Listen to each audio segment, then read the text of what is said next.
Hello students, good morning, जय हिंद। मैं Vipin sir और जीविका केमिस्ट्री क्लासेस में आपका एक बार फिर से स्वागत है। नमस्कार स्टूडेंट्स।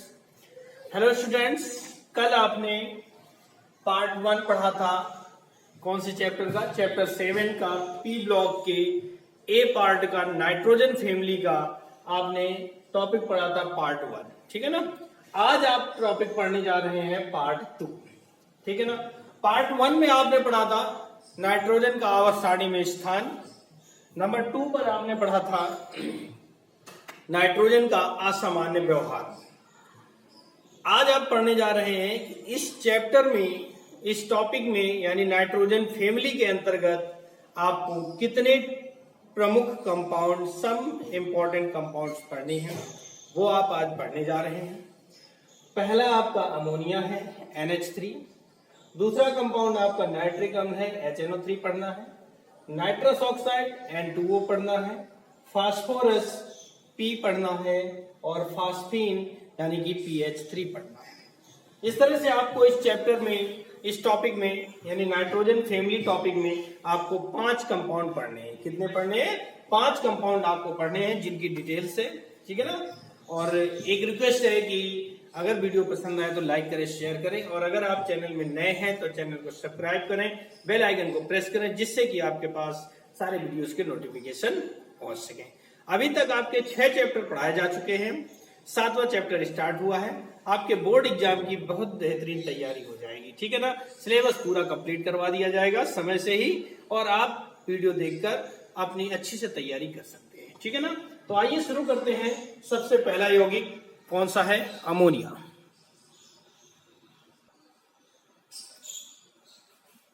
अमोनिया पहला कंपाउंड आपका शुरू होता है अमोनिया। सेंटर हेडिंग डालेंगे अमोनिया।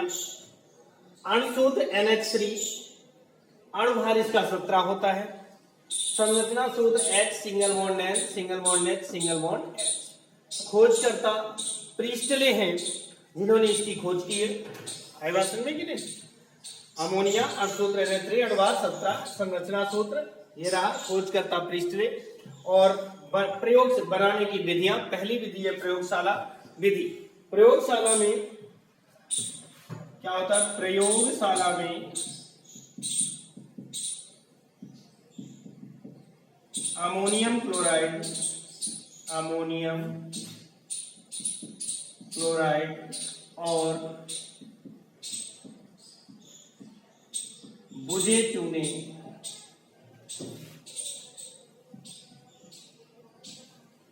के मिश्रण को गर्म करने पर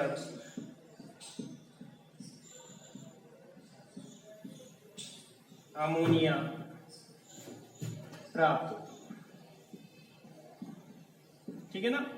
क्या कह रहा है परिभाषा में कि प्रयोगशाला में अमोनियम क्लोराइड और बुझे चूने के मिश्रण को गर्म करने पर अमोनिया प्राप्त होती है। तो प्रयोगशाला में अमोनियम क्लोराइड का सूत्र क्या होता है? NH4Cl। बुझे चूने का सूत्र है CaOH का होल ट्वाइस। इन दोनों के मिश्रण को क्या करते हैं? गर्म करते हैं। क्या करते हैं? गर्म। और जब गर्म करते हैं तो हमें अमोनिया प्राप्त होती है। क्या प्राप्त होती है? NH3 प्राप्त होता है, अमोनिया। ठीक है ना। और आपका Cl2 प्राप्त हो जाएगा। ठीक है ना। तो क्लोरीन यहाँ पर 2 हो गई, यहाँ पर क्लोरीन 1 है, तो बैलेंस करने के लिए यहाँ पर 2 कर देंगे। अब नाइट्रोजन के 2 हो गए तो यहाँ पर नाइट्रोजन के 2 कर देंगे। ठीक है ना। अब आप ऑक्सीजन के 2 बचे हैं तो प्लस आपका 2H2O हो जाएगा। लेकिन हमें अमोनिया प्राप्त करनी थी, ये अमोनिया हमें प्राप्त हो जाती है। तो विधि क्या हुई कि प्रयोगशाला में अमोनियम क्लोराइड और बुझे चूने के मिश्रण को गर्म करने पर अमोनिया प्राप्त होती। आई बात सुनने? ये थी इसकी प्रयोगशाला विधि।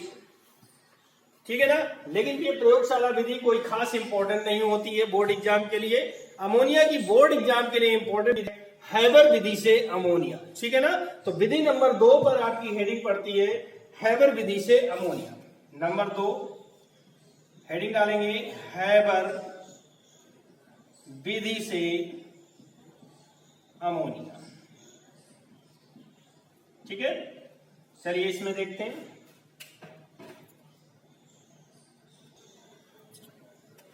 हैबर विधि से अमोनिया क्या लिखेंगे, नाइट्रोजन, सॉरी इसमें हेडिंग पड़ेगी सिद्धांत, सिद्धांत हेडिंग डालेंगे, तब आगे लिखेंगे कि नाइट्रोजन और हाइड्रोजन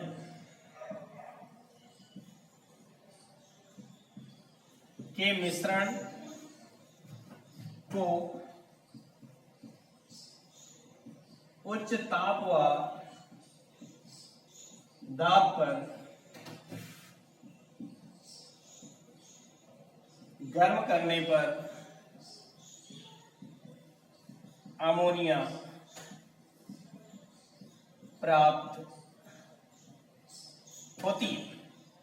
कह रहे नाइट्रोजन और हाइड्रोजन के मिश्रण को, तो नाइट्रोजन के लिए सूत्र N2 और हाइड्रोजन के लिए H2 के मिश्रण को उच्च ताप व दाब पर गर्म करने पर, ठीक है ना, यहां पर Fe उत्प्रेरक के रूप में होगा और उच्च ताप व दाब, ठीक है ना।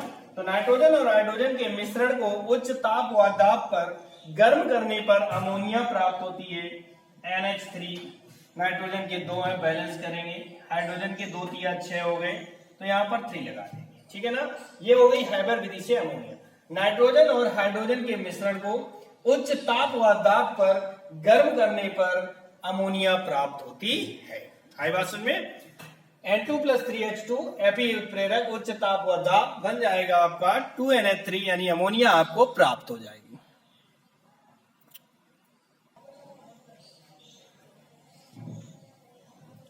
चलिए स्टूडेंट्स, अभी आपने पढ़ा था हैबर विधि से अमोनिया का निर्माण, जिसमें आपने सिद्धांत में पढ़ा कि नाइट्रोजन और हाइड्रोजन के मिश्रण को, क्या पढ़ा कि नाइट्रोजन और हाइड्रोजन के मिश्रण को 1:3 के अनुपात में नाइट्रोजन और हाइड्रोजन के मिश्रण को उच्च ताप और दाब पर गर्म करने पर अमोनिया प्राप्त होती है। N2 + 3H2 रिवर्सिबल 2NH3, है ना। आगे देखिए क्रिया विधि, उसकी क्रिया विधि क्या है, क्रिया विधि के बारे में जान लेते हैं, ठीक है।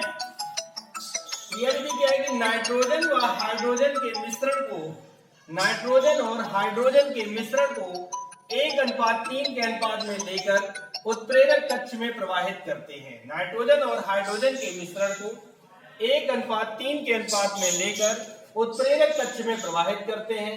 इस कक्ष का ताप लगभग 500 डिग्री सेंटीग्रेड होता है। डायग्राम के अनुसार चलेंगे। नाइट्रोजन और हाइड्रोजन, नाइट्रोजन का एक है भाग है और हाइड्रोजन के 3 भाग है। तो नाइट्रोजन और हाइड्रोजन के मिश्रण को 1:3 के अनुपात में लेकर, यहां से लेते हैं, कंप्रेसर की सहायता से इसको भेजते हैं, उत्प्रेरक कक्ष में प्रवाहित करते हैं। ये मार्ग दिख रहा है आपको, उत्प्रेरक कक्ष में प्रवाहित करते हैं। इस कक्ष का ताप लगभग 500 डिग्री सेंटीग्रेड होता है। इस कक्ष का ताप लगभग 500 डिग्री सेंटीग्रेड होता है। यहां पर Fe उत्प्रेरक के रूप में तथा MO वर्धक के रूप में होता है, यानी Fe यहां पर उत्प्रेरक का कार्य करता है और MO उत्प्रेरक वर्धक के रूप में कार्य करता है। यहां पर अभिक्रिया, यानी कि नाइट्रोजन और हाइड्रोजन की अभिक्रिया Fe और MO की उपस्थिति में होती है और अभिक्रिया के फलस्वरूप अमोनिया बनती है। क्या होता है? अभिक्रिया के फलस्वरूप अमोनिया बनती है, जिसे संघनित्र में, यानी शीतलक कह दो या संघनित कह दो, यहां से इस मार्ग के द्वारा संघनित्र में प्रवाहित कर द्रवित कर लेते हैं। यानी संघनित्र में प्रवाहित करेंगे, क्योंकि ये 500 पर थी, गैस रूप में थी, और जब इसको ठंडा करेंगे तो ये द्रव रूप में परिवर्तित हो जाएगी। तो संघनित्र में प्रवाहित कर द्रवित कर लेते हैं तथा शेष गैसीय मिश्रण, यानी वह मिश्रण जो अभी अमोनिया में परिवर्तित नहीं हुआ, उसे रिकवरी पंप की सहायता से तथा शेष गैसीय मिश्रण को रिकवरी पंप की सहायता से पुनः उत्प्रेरक कक्ष में प्रवाहित कर देते हैं। इस प्रकार अमोनिया का निर्माण एक चक्रीय क्रम में चलता रहता है। यहां से शुरू होती है और यहीं पर फिर से आ जाती है। तो इस प्रकार कहेंगे कि अमोनिया का निर्माण एक चक्रीय क्रम में चलता रहता है। आई बात समझ में? देख लीजिए एक डायग्राम, आपको डायग्राम भी बनाना है और क्रियाविधि का भी वर्णन आपको करना होगा, तभी जाकर के आपके 5 नंबर का लॉन्ग आंसर कंप्लीट होगा। ठीक है ना, एक बार फिर से देख लीजिए, डायग्राम के अकॉर्डिंग चलेंगे।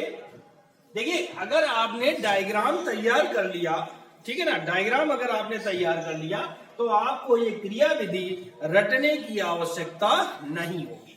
आइए देखते हैं कैसे।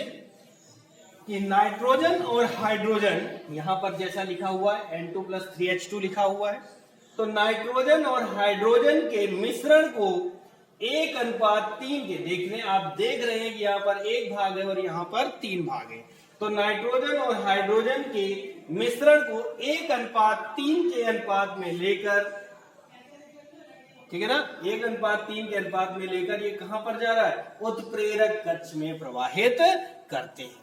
फिर से एक बार, नाइट्रोजन और हाइड्रोजन के मिश्रण को 1:3 के अनुपात में लेकर उत्प्रेरक कक्ष में प्रवाहित करते हैं। यहां का ताप लगभग 500 डिग्री सेंटीग्रेड होता है। यहां पर Fe उत्प्रेरक के रूप में और MO वर्धक के रूप में होता है। यहां पर अभिक्रिया के फलस्वरूप अमोनिया बनती है, जिसे आगे देखिए क्या है, शीतलक, जिसे शीतलक में प्रवाहित कर ठंडा कर लेते हैं और या द्रवित कर लेते हैं, जिसे संघनित्र में प्रवाहित कर द्रवित कर लेते हैं, और शेष गैसीय मिश्रण को, यानी जो मिश्रण बच गया है, शेष गैसीय मिश्रण को रिकवरी पंप की सहायता से पुनः उत्प्रेरक कक्ष में प्रवाहित कर देते हैं। इस प्रकार अमोनिया का निर्माण चक्रीय क्रम में चलता रहता है। ठीक है ना, आ गया होगा समझ में। एक बार फिर से दोहरा लेंगे जिससे कि आपको याद हो जाए कि नाइट्रोजन और हाइड्रोजन के मिश्रण को 1:3 के अनुपात में लेकर उत्प्रेरक कक्ष में प्रवाहित करते हैं। यहाँ का ताप लगभग 500 डिग्री सेंटीग्रेड होता है। यहाँ पर Fe उत्प्रेरक के रूप में तथा MO वर्धक के रूप में होता है। यहाँ पर अभिक्रिया के फलस्वरूप अमोनिया बनती है, ठीक है ना, और जिसे संघनित्र में प्रवाहित कर द्रवित कर लेते हैं। तत्पश्चात शेष गैसीय मिश्रण को रिकवरी पंप की सहायता से पुनः उत्प्रेरक कक्ष में प्रवाहित कर देते हैं। इस प्रकार अमोनिया का निर्माण एक चक्रीय क्रम में चलता रहता है। आई बात समझ में?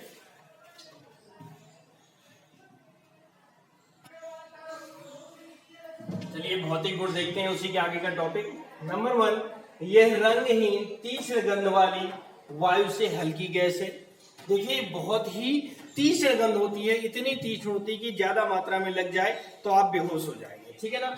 नंबर 2 कह रहा है सूंघने पर आंसू निकलते हैं। अगर आप इसे सूंघते हैं तो आंसू निकलेंगे, और अगर आपने ज्यादा मात्रा में सूंघ लिया तो आप बेहोश हो जाएंगे, ठीक है ना, ज्यादा मात्रा में सूंघ लिया तो बेहोश हो जाएंगे। नंबर 3, जल में पूर्ण विलेय है, अर्थात अगर इसको जल में घोला जाए तो पूर्ण रूप से घुल जाती है, ठीक है। आइए आगे चलते हैं। रासायनिक गुण, केमिकल प्रॉपर्टी अमोनिया क्या देती है, जिसमें कि आपका नंबर 1 पर लिखा हुआ है जल से क्रिया। क्या लिखा हुआ है? जल से क्रिया। अगर हम अमोनिया NH3 प्लस H2O को हम ऐसा भी लिख सकते हैं, है ना, HOH, तो क्रिया कराएंगे तो बन जाएगा NH4OH, अमोनियम हाइड्रोक्साइड। क्या बन गया? अमोनियम हाइड्रोक्साइड, ठीक है भैया, अमोनियम हाइड्रोक्साइड, यानी जल से क्रिया कर अमोनियम हाइड्रोक्साइड बनाती। नंबर 2 पर आता है अम्लों से क्रिया। अम्लों से क्रिया, ठीक है, अम्लों से क्रिया करेगी तो लवण बनाएगी। कैसे? NH3, और मान लीजिए कि अम्ल के रूप में हमने HCl ले लिया, तो ये बन जाएगा NH4Cl, अमोनियम क्लोराइड, ठीक है ना। अगर हम NH3 प्लस HNO3 नाइट्रिक अम्ल ले लें तो ये बना देगी NH4NO3, अमोनियम नाइट्रेट बना देगी, ठीक है ना। रासायनिक गुण नंबर आपका 3 है धातु से क्रिया। धातु से क्रिया, यानी अगर हम अमोनिया की क्रिया सोडियम धातु से करा दें, अमोनिया की क्रिया NH3 प्लस सोडियम धातु से क्रिया कराते हैं तो ये बनेगा NaNH2 प्लस H2। बैलेंस करने के लिए यहां पर 2 लगेगा और यहां पर 2, ये भी 2 हो जाएगा, तो ये बन गया सोडामाइड। क्या बना? सोडामाइड। ठीक है ना, यानी अमोनिया सोडियम धातु के साथ क्रिया करके सोडामाइड बनाती है। नंबर 4 है NH3 के आधिक्य में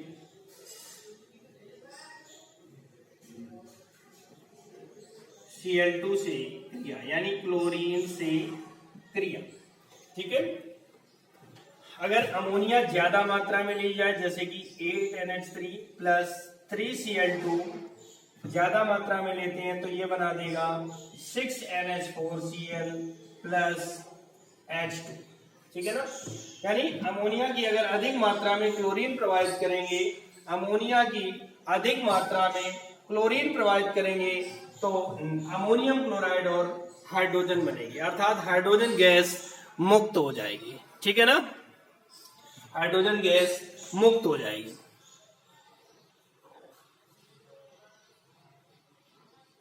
ठीक है, हाइड्रोजन गैस मुक्त हो जाएगी। आगे देखिए पॉइंट नंबर 5।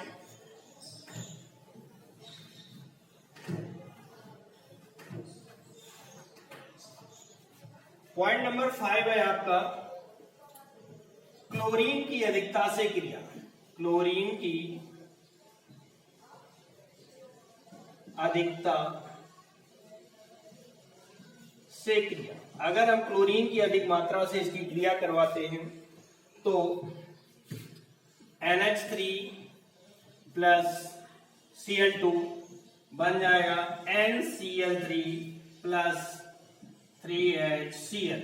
बैलेंस करेंगे, Cl के 6 हो चुके हैं तो यहां पर 3 मिला देंगे। ठीक है ना,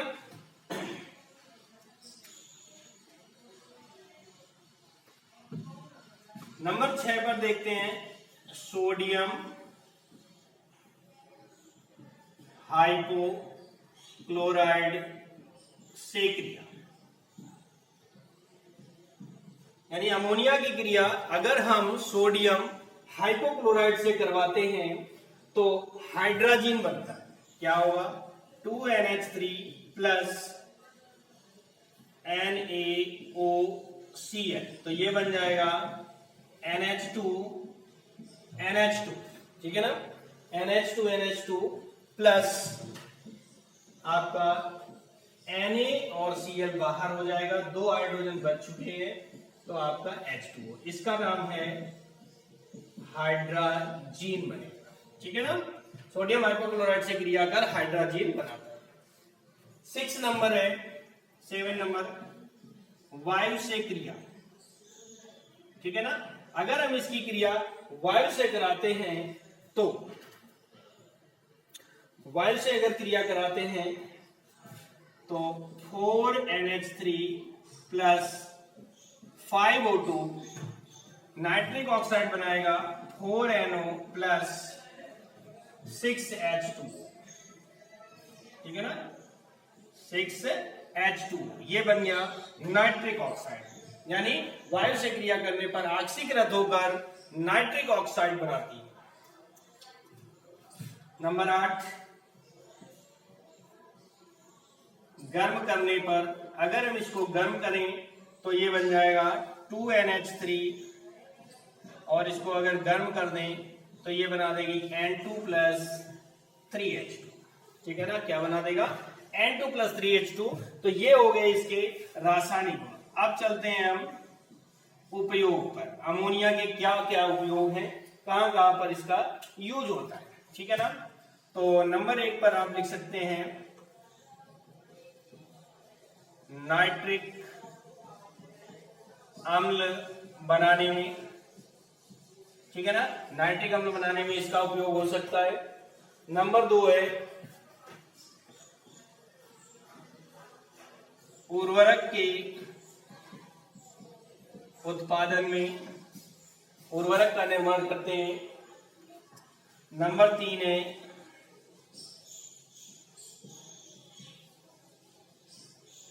अभिकर्मक के रूप में, ठीक है ना। नंबर 4 बर्फ बनाने में।